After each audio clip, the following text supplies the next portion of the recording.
우리 앞뒤에 불 보시고 주님의 사랑으로 인사들 나눕시다. 반갑습니다. 감사합니다. 이번 주간에도 승리하시기를 주님의 이름으로 축원합니다.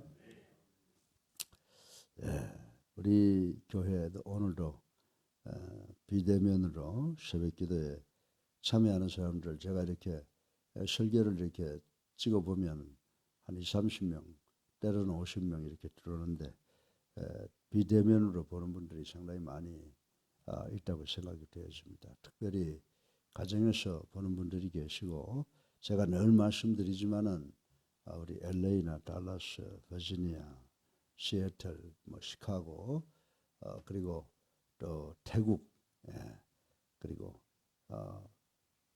하여튼 비대면으로 보는 분들이 꽤 계시는 것 같은데 우리 모두가 물리적으로 떨어져 있다고 하더라도 서로를 위해서 간절히 기도하는 그런 마음들 가지시기를 주님의 이름으로 부탁을 드립니다.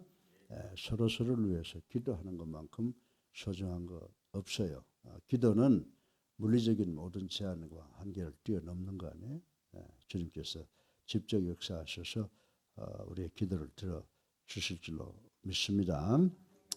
그래서 요즘에 이 통계를 보기가 그렇게 싫어요. 왜냐하면 with 코로나라고 해가지고 이게 제대로 통계를 내고 있는지 지금 보니까 9,301명 지금 통계가 되어 있는데 이제 우리가 이 코로나가 그저 독감 정도가 돼서 이제 예방도 철저히 하고 그리고 또 복용할 수 있는 약도 만들어지고 해서 잘 함께 살아가는 그런 시대가 곧 올 것으로 생각하고 이제 우리가 그렇게 예상하고 그렇게 준비를 하고 있는 겁니다. 우리들 열심히 기도해서 오미크론과 싸워서 승리하는 우리 예수랑 교회가 되기를 주님의 이름으로 축원합니다.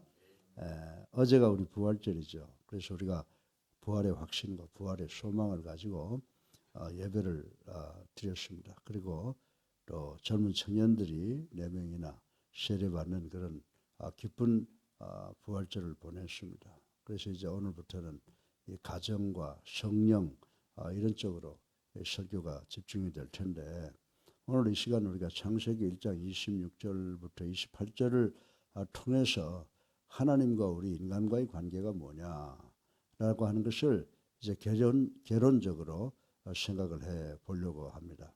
제가 어제 우리 교회 이유태 집사가 그 라디오에서 북한에 대한 그 인터뷰를 하고 거기에 대한 자신의 소견을 이야기하는 걸 들었는데요.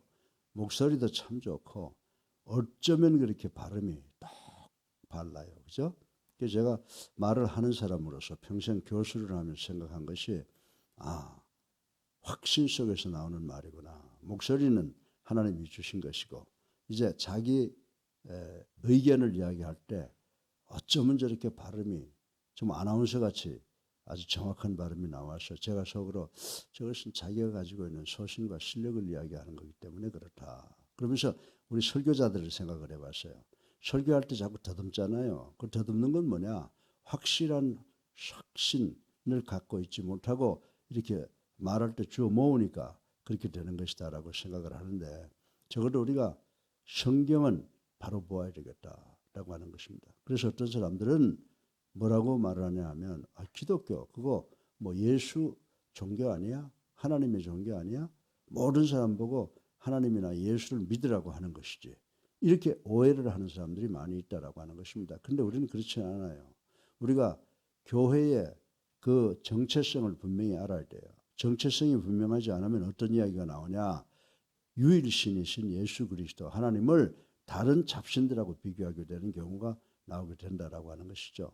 성경에 보면요. 하나님만 이야기해 두고 있습니까? 아니죠. 하나님의 그 정말 유일한 하나님은 전지전능하시고 무량광대하시고 무소부재하시다라고 하는 것을 분명히 밝히고 있어요. 그러나 피조물인 우리 인간의 위치를 정말 하나님과 같은 위치에다 갖다 놓고 표현하고 설명하는 것을 우리는 볼 수가 있습니다. 그리고 사람들이 기독교는 하나님을 강조하기 때문에 너무 인간에 대해서는 무관심하다 이런 말을 하는 사람들이 있어요. 그리고 인간이 너무 무시당하고 있다라고 비난하는 사람들이 없지 않아 있다라고 하는 것입니다. 그런데 그런 말을 들어보면 얼핏 수박 걷기와 같은 형식으로 들으면 그럴듯하게 생각되어질 때도 있다라고 하는 것입니다. 그러나 여러분들 수박 겉 한번 핥아본 적 있어요? 수박 껍데기 핥아보세요. 이게 무슨 맛이 있나? 에? 그리고 수박이 아무 말 없네? 껍데기 핥아놓고는. 그렇게 불평하는 것과 마찬가지다. 성경은 하나님, 내 전지전능하신 무량광대하신 무소부지하심을 말하고 인간의 존엄성과 인간의 귀중성을 정말 성경 66권에 다 이야기해 놓고 있는 것을 우리는 볼 수가 있는 것입니다. 성경만큼 인간의 존엄성과 가치를 확고하게 보장해주고 있는 책이나 법은 세상 어디에도 없다고 저는 자신 있게 말씀을 드릴 수가 있습니다. 그런데 오늘 본문 말씀을 통해서 정말 제가 지금 말씀드리는 이 사실을 확인할 수가 있다라고 저는 생각을 합니다. 그러면 오늘 설교 본론으로 성경은 인간을 최고로 인정하고 있는 첫 번째 이유가 어디에 있냐라고 하는 것입니다. 여러분들 우리가 이 창조의 순서를 보면요. 인간은 창조의 순서에 있어서 어떻게 됐어요? 첫 번째? 아니죠. 또 그리고 마지막 최후 절정에 인간을 만드셨는데요. 그 과정을 보면 여러분들 우리가 이 감독들이 무대를 만들어 놓고 주인공을 언제 올려요? 제일 중요한 때 올리지 않습니까? 그와 마찬가지로 하나님은 인간을 창조하시기 전에 인간에게 필요한 것을 다 만들어 놓고 그 과정의 절정에 다다랐을 때 우리 인간을 만드셨다라고 하는 것을 우리는 알 수가 있다라고 하는 것입니다. creation, 이 창조시 하나님께서는 인간의 창조를 생각해 두시고 먼저 어떻게 하셨어요? 닷새간이나 5일간에 걸쳐서 그 인간을 위한 그 주변 배경을 만드셨다라고 하는 것을 우리 성경을 통해서 알 수가 있는 것입니다. 우리 젊은 남녀들이 결혼하잖아요. 임신했잖아요. 그러면 10달 동안 그 아이가 태어나서 가장 좋은 환경 속에 성장할 수 있는 준비를 하잖아요. 그와 마찬가지로 하나님께서 인간을 만드실 때 우리가 성경에 보면 하나님 앞에서는 하루가 1000년 같고 1000년이 하루 같다 그랬잖아요. 그런데 5일간을 걸쳐서 인간을 위한 배경을 다 만드셨습니다. 결코 천지 창조는 계획 없이 진행되거나 무질서하게 수행된 것이 아니라는 사실을 우리는 인정을 합니다. 그래서 지금 우리가 24시간 5번 모아가지고 인간을 만드시고 그리고 인간이 살아갈 수 있는 그 모든 환경을 만드셨느냐 아니에요. 성경 말씀에 하루가 1000년 같다고 그랬잖아요. 그러니까 하나님의 하루는 1000년도 될 수 있다는 거죠. 그래서 정말 하나님께서 당신의 모든 생각과 노력과 그 준비를 통해서 인간이 잘 살 수 있는 그런 배경을 만드셨다라고 하는 것입니다. 결코 이 천지 창조는 계획 없이 진행되거나 무질서하게 수행된 것이 아니라는 사실을 우리는 믿어야 된다라고 하는 것입니다. 여러분들 화가가요. 제가 그림을 사실 그렸으면 그림도 잘 그릴 것 같아요. 국민학교 때 제가 그림을 이렇게 미술 시간에 그려보면요. 제 그림이 언제든지 벽에 가서 붙어요. 그리고 그 평을 뭐라고 했냐면 구도가 좋다는 겁니다. 색감은 그렇게 별로 안 좋아. 구도가 좋다. 그래서 제가 그 말을 제가 늘 기억하고 있는데 화가가 캔버스에 그림을 그릴 때 어떻게 합니까? 먼저 전체 구도를 생각하고 스케치한 후에 치밀하게 중심 사물을 향해서 색을 칠해 나가듯 하나님께서도 창조시에 창조의 꽃이요 창조의 멸류관인 인간 창조를 먼저 생각하시고 계획하신 후 인간을 위한 무대 장치를 정교하고 아름답게 꾸몄던 것이라고 말씀을 드릴 수가 있는 것입니다. 이처럼 하나님께서는 온 우주를 만물을 인간에게 액세서리로 줄 만큼 인간을 사랑하셨고 귀하게 여기셨고 실제로 온 우주를 인간에게 주신 거예요. 만드셔서 선물로 주신 거예요. 주시면서 뭐라고 그랬습니까? 오늘 우리가 본문에서 말씀을 읽은 것처럼 통치 대상으로 줬다는 거예요. 번성하고 생육하고 그리고 모든 것을 치리해라. 그리고 그것을 우리에게 주셨다는 겁니다. 그래서 실제로 이 온 우주 만물을 하나님께서 우리 인간에게, 우리 인간들이 통치하는 통치 대상으로 준 만큼 하나님께서는 인간을 소중하게 생각했다라고 말씀을 제가 드리는 것입니다. 사랑하는 성도 여러분, 어디까지나 하나님의 피조물임에도 불구하고 하나님께서는 결코 인간을 피조물로, 당신보다 천한 존재로 생각하신 것이 아니라 당신과 동등하게 귀한 귀빈으로서 우주의 안방에 곱게 모셨다고 하는 사실을 우리는 기억하고 늘 감사 속에서 살아가야 되는 줄로 믿으시기 바랍니다. 때로는 내가 원하는 게 이루어지지 않을 수가 있어요. 몸이 아플 때가 있어요. 그리고 가정에서도 어려움이 있을 수가 있어요. 직장과 사회에서도 여러 가지 고난과 고통이 올 수 있어요. 그러나 그 모든 것, 정말 행불행, 이런 모든 배경에는 하나님의 섭리가 있고 그것을 통해서 하나님께서 우리에게 기쁨을 주신다라고 하는 것을 늘 기억하시고 하나님께 영광을 돌리는 우리가 되어야 될 줄로 믿으시기 바랍니다. 그리고 하나님께서 우리 인간을 창조하실 때에는 하나님에게 있어서는 천하보다 귀중한 존재라고 하는 사실을 우리는 알고 긍지를 가져야 되는 줄로 믿으시기를 주님의 이름으로 축원합니다. 우리 자식들이 우리에게 있어서 천하보다 더 귀하잖아요. 바로 우리 인간들이 하나님 앞에서 우리가 자식을 생각하는 그런 관계와 같다는 것을 우리는 인식하시고 우리 자신에 대한 교만이 아니라 긍지를 가지고 늘 감사한 삶을 살면요 불평이 없어요. 내가 어느 조직에서 내가 비서실장이다, 내가 정책실장이다, 내 일을 잘하면 되는 거예요. 나는 거기에 대해서 긍지를 느끼는 거예요. 내가 내 옆에 있는 동료들하고 내 자신을 비교할 필요가 없는 거예요. 내가 나에게 주신 그 직책을, 사명을 온전히 감당할 때 내 자신에 대한 긍지가 생기잖아요. 하나님께서 나를 이 세상에 보내실 때는 누구와 비교해서 낮게 혹은 높게 만든 것이 아니에요. 다 균등하게 만드셨기 때문에 우리가 그저 내 자신에 대한 하나님 앞에서 천하보다 귀한 존재다라고 하는 것을 생각하시고 정말 나에게 주신 것을 최선을 다해서 하나님께 영광 돌리는 삶을 사는 것이 우리의 사명인 줄로 믿으시기를 주님의 이름으로 축원합니다. 그래서 하나님은 인간을 창조하실 때 순서의 가장 절정, 클라이막스에서 우리 인간을 지으셨다. 그래서 우리 인간은 천하보다 귀한 것이다. 아멘이죠. 둘째로 인간은요, 창조 과정에서 여러분들 성경을 한번 보세요. 다른 피조물들과의 그 창조 과정이 달랐다라고 하는 것을 우리 성경 말씀을 통해서 알 수가 있는 것입니다. 여러분들, 하나님께서 이 우주 만물을 창조하실 때 어떻게 하셨어요?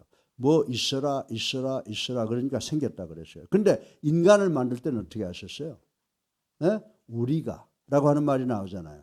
우리 인간을 만드실 때만 하나님께서 성부, 성자, 성령 삼위께서 숙고하시고 의논했다라고 하는 기록이 있다라고 하는 것입니다. 그러나 다른 피조물은 그런 숙고나 기록이 없지 않습니까? 단지 선포만 있어요. 있어라 그러니까 있었다라고 하는 것입니다. 그러나 인간 창조 시에는 이 성부, 성자, 성령의 깊은 상의가 있었다라고. 그래서 26절에 보면 우리가라고 하는 복수가 나오지 않습니까? 이 말이 바로 그것이라고 하는 것입니다. 그리고 2장 7절에 보면 사람의 경우 하나님께서 친히 흙으로 형상을 빚으신 후 그 코에 생기를 불어넣는 독특한 방법을 취했다라고 하는 것을 우리는 알 수가 있다라고 하는 것입니다. 하나님은 전지전능하세요. 원하기만 하시면 말씀 한마디로 천하 만물을 만들 수도 있고 폐할 수도 있는 하나님께서 인간 창조 때에는 이러한 신중한 과정과 방법을 취했다고 하는 것은 그만큼 인간이 어떤 존재라는 거예요. 특별하고 하나님 앞에 소중한 존재로 창조되었다고 하는 의미를 우리에게 주고 있는 줄로 믿으시기를 주님의 이름으로 축원합니다. 예. 여러분들 우리가 그 아주 정교한 그 물건을 만드는 사람들 중에 가장 소중하게 생각하는 사람들이 도예가라고 그러잖아요. 이 도예가가 죽기 전 마지막으로 필생의 역작을 만들고자 노력하듯 심혈을 기울여 인간을 창조하신 하나님의 노력이 어디에서 보느냐. 우리가 도예가들의 모습을 보려면 가마가 있는 곳에 가야 되잖아요. 근데 우리는 말씀 속으로 가면은 말씀 속에서 정말 하나님이 우리 인간을 지을 때 얼마나 숙고하시고 은원하셨는가를 우리 성경을 통해서 깨달아야 되는 줄로 믿으시기를 주님의 이름으로 축원합니다. 우리가 하자. 성부, 성자, 성령께서 모이셔서 창조주신 분이 그냥 선포로만도 가능한데 그것을 숙고하셨다고 하는 것은 하나님께서 우리 인간들을 얼마나 소중히 생각하시느냐. 그래서 하나님이 우리에게 주시는 것은 모두 복된 것이다 라고 하는 것입니다. 하나님께서 우리에게 고난을 주십니까? 우리에게 기쁨을 주십니까? 정말 카펫 뒷면이 보기 싫은 색상으로 되어 있지만은 그 반대편을 보면 아름답듯이 하나님께서 우리에게 무엇을 주시든지 다 우리의 복을 위해서 주시는 줄로 믿으시기를 주님의 이름으로 축원합니다. 이것은 후일 타락한 인간을 재창조하기 위해서 이 땅에 오신 예수 그리스도의 겟세마네 동산에서 흘리신 보혈과 갈보리 언덕 십자가에서 돌아가신 예수 그리스도의 모습을 볼 때 우리가 분명히 깨달을 수가 있게 되는 줄로 믿으시기 바랍니다. 우리 인간이 죄를 지니까 하나님께서 어떻게 하셨어요? 당신의 하나밖에 없는 독생성자를 보내서 그분을 십자가에 달려 돌아가시게 하셨는데 그것을 보면 하나님께서 우리를 어떻게 생각하셨다? 천하보다 귀하게 여겼다라고 하는 것을 깨닫게 될 줄로 믿으시기를 주님의 이름으로 축원합니다. 셋째로 마지막으로 인간 창조 형상에 있어서 인간은 하나님의 자녀와 같은 존재라고 하는 것입니다. 하나님께서는 결코 다른 피조물에게 당신의 형상을 주시지 않았어요. 아멘. 얼마나 귀해요. 여러분들 뱀들 보고 저 동물들 보고 강아지를 뭐라 그래요? 무슨 동물? 반려동물이라고 그렇게 소중하고 어제도 누구하고 이야기했는데 내가 병원에 가니까요 3,000원 체크하더라고. 근데 이놈들이 가게 되면 3만 원씩 10배나 비. 그러니까 정말 동물들 갖다가 그렇게 소중히 생각하는데 그 동물이 나같이 생겼습니까? 아니잖아요. 여러분들이 자녀같이 생겼어요? 그걸 아무리 귀해도 정말 나의 형상을 닮은 자식만큼 소중하지 않다라고 하는 거예요. 그러니까 하나님께서 우리를 얼마나 소중하게 생각하셨으면 다른 피조물에게는 자신의 형상을 반영시키지 않았지만 정말 다른 피조물들은 하나님과 진정한 교제, 친교의 대상이 될 수 없습니다. 왜냐하면 자기하고의 형상이 다르고 생각이 다르기 때문에. 그런데 하나님께서는 우리를 형상도 같게 만드시고 생각도 같게 만들어 주셨다라고 하는 것입니다. 사랑하는 성도 여러분, 인간만은 하나님의 형상과 모형을 따라 피조된 피조물이기 때문에 하나님과의 진정한 교제가 가능하신 줄로 믿으시기 바랍니다. 이처럼 하나님께서 피조물된 우리 인간을 당신과의 교제 대상으로 삼았다고 하는 것은 하나님께서 우리 인간을 얼마나 귀하고 정말 귀하게 생각하고 사랑하셨냐라고 하는 것입니다. 그래서 어디까지 끌어올렸었어요? 신적 차원까지로 끌어올려서 우리를 대우하고 우리를 존귀하게 생각해 주신 거예요. 여러분들, 여러분 주변에 여러분하고 관계없는 사람하고 대화를 해요? 있으나 마나하죠. 그러나 여러분이 소중하게 생각하는 사람은 여러분들의 온갖 정성과 사랑을 다 부어서 대화를 하잖아요. 그죠? 소중한 사람이로 대화를 더 깊이 하고 대화를 오래 하잖아요. 하나님께서 우리와 대화하시기 위해서 얼마나 하늘에서 내려오셔서 우리를 만나시고 우리의 죄를 용서하시기 위해서 당신의 하나밖에 안 계시는 아들을 십자가에 달려 돌아가시게 하셨지 않습니까? 이것이 바로 하나님께서 우리를 얼마나 존귀하게 생각하시는가를 단적으로 이야기해 주시고 계신다라고 말씀을 드릴 수가 있습니다. 다시 한번 말씀드리면 마치 어버이가 자신을 닮은 자녀를 사랑하듯 하나님께서는 당신의 형상이 반영된 인간을 결코 피조물이 아니라는 겁니다. 여러분, 우리 인간은 하나님의 피조물이다. 그런 말 하는 게 아니에요. 우리는 누구예요? 하나님의 백성, 하나님의 자녀다라고 하는 긍지를 가져야 되는 줄로 믿으시기 바랍니다. 하나님께서는 피조물이 아니라 자신의 자녀로서 자신의 백성으로서 천하보다 귀하게 여기신다는 사실을 우리는 알아야 된다. 그리고 믿어야 된다라고 하는 것입니다. 사랑하는 예수님께 성도 여러분, 어설픈 인본주의 사상이나 저차원적인 법조항보다는 바로 하나님의 말씀에서 우리는 하나님께서 보장해 주시는 인간의 가치와 존엄을 확실하게 발견할 수 있는 우리가 되시기를 주님의 이름으로 축원합니다. 어쩌면 하나님께서 인간을 너무도 사랑하시기에 저토록 사탄이 질투의 화신이 되어서 우는 사자와 같이 설치는 것인지도 모릅니다. 사랑하는 성도 여러분, 하나님께 있어서 저와 여러분 우리 모두는 천하보다 귀한 존재인 줄로 믿으시기를 주님의 이름으로 축원합니다. 세상 사람들이 아무리 우리 그리스도인들을 보잘것없이 여긴다고 할지라도 기억하시기 바랍니다. 하나님께서는 바로 우리를 위해서 십자가상에서 피 흘려 돌아가셨다는 사실입니다. 하나님께서는 타락한 천사들을 포기하셨죠? 타락한 인간은 끝내 포기하지 아니하셨다고 하는 것입니다. 오히려 더욱 긍휼히 여기시고 그 크신 사랑의 품으로 힘껏 안아주셨습니다. 그것은 바로 우리 모두가 천사보다 그리고 온 천하보다 귀한 존재이기 때문인 줄로 믿으시기를 주님의 이름으로 축원합니다. 그래서 하나님께서는 우리를 하나의 피조물로 보시는 것이 아니라 당신의 자녀, 당신의 백성으로 보신다라고 하는 것을 믿는데, 그래서 이걸 어디서 근거를 찾아보냐? 창조로 한번 돌아가 보자 이 말입니다. 인간은 창조 순서의 최고의 절정에 만들어졌다. 그리고 인간은 창조의 과정에서 독특하다. 당신의 모습을 흙으로 만들어서 해서 르하의 이 숨결을, 하나님의 숨결을 우리에게 넣어주셨다라고 하는 거예요.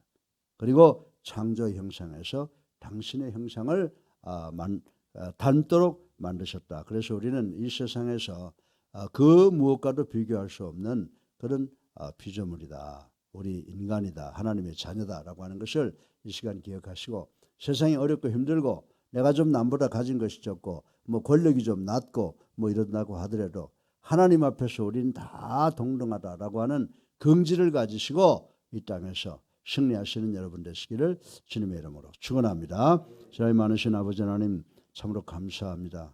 오늘도 하나님께서 우리를 얼마나 귀하게 만드셨는가를 생각해 보았습니다. 이제 앞으로 전개될 우리 가정을 기념하는 나날들, 그리고 또 성령에 관한 것들, 우리가 공부할 때마다 성경 말씀을 믿고 실천하는 저희들 될 수 있도록 축복하셔서 하나님의 축복 가운데서 이 어려운 세상에서 승리하는 우리 모두들 될 수 있도록 축복하여 주시옵소서. 예수 그리스도 이름으로 감사하며 기도드렸사옵나이다. 아멘.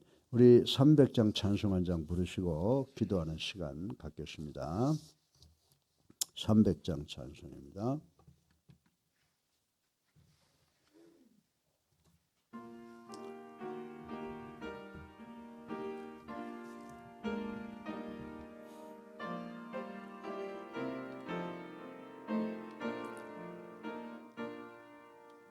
내 맘이 낙심되며 근심에 눌릴 때 주께서 내게 오셔 위로해 주시네. 는 길 캄캄하고 괴로움 많으나 주께서 함께하며 내 짐을 지시네. 그네가 내게 족하네. 그네가 족하네. 이 괴로운 세상 지날 때 그네가 족하네. 희망이 사라지고 친구 날 버릴 때 주 내게 속삭이며 새 희망 주시네. 싸움이 맹렬하 어떨 때에 승리의 왕이 되신 정성 들리네. 그네가 내게 족하네. 그네가 족하네. 이 괴로운 세상 지날 때 그네가 족하네. 번민이 가득 차고 눈물이 흐를 때 주 나의 곁에 오셔 위로해 주시네. 환난이 닥쳐와서 어려움 당할 때 주님의 능력이 와 원수를 이기네. 은혜가 내게 족하네. 그네가 족하네. 이 괴로운 세상 지날 때 그네가 족하네. 아멘. 할렐루야. 주여 세 번 합니다. 자여